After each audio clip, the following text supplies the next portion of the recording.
Salut les people! Bienvenue dans votre vidéo magazine.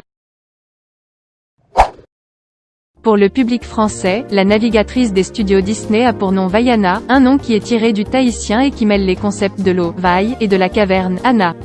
En version originale américaine, l'héroïne se nomme Moana, un mot polynésien qui signifie tout simplement « océan ». Simba, le fils de Mufasa, tire son prénom du swahili, langue dans laquelle il peut être traduit par guerrier courageux, ou par lion, tout simplement. C'est également le cas pour de nombreux autres personnages du roi lion. Rafiki, par exemple, signifie cadeau. Et Pumba signifie ignorant ou paresseux. En mandarin, Mulan, le prénom de la jeune guerrière, signifie magnolia, et son nom de famille original, Ua, évoque une fleur. Voilà qui permet d'apprécier encore mieux la jolie séquence où, au début du film, le père de Mulan la compare à une fleur de magnolia en bourgeon. Né dans le conte original de Carlo Collodi, le petit pantin de bois Pinocchio a un prénom dérivé de l'italien. En effet, pour certains, Pinocchio se composerait des mots pino, évoquant le bois de pin dans lequel aurait été sculpté le personnage, et occhio, qui signifie œil. En toscan, le mot entier Pinocchio désigne un pignon de pin.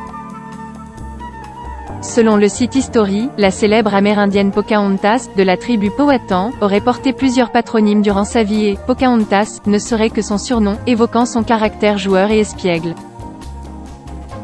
Le véritable nom du petit éléphant est Jumbo Jr., qui a été inspiré à l'auteur du conte original par un véritable pachyderme né en Afrique au XIXe siècle, capturé et envoyé aux zoos de Londres où il a été surnommé Jumbo, un patronyme dérivé des mots swahili, Jambo, bonjour, et Jumbe, chef.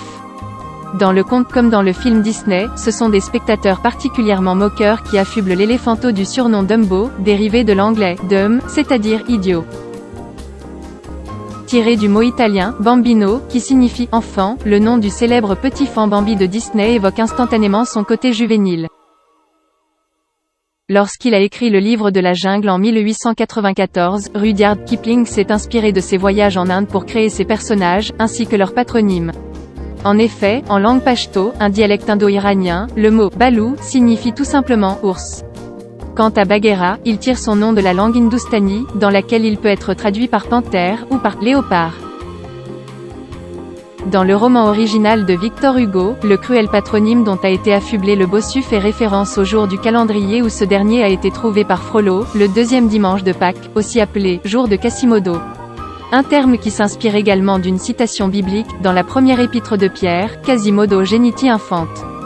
Comme des enfants qui viennent de naître. C'est grâce à Christopher Robin Milne, le jeune fils de l'écrivain qui a signé les histoires originales de Winnie, que le célèbre petit ourson a hérité de ce patronyme.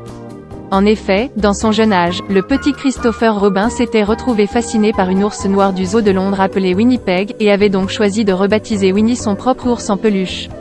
De quoi donner à son père quelques idées. À très bientôt les people. Et n'oubliez pas, abonnez-vous pour plus de vidéos.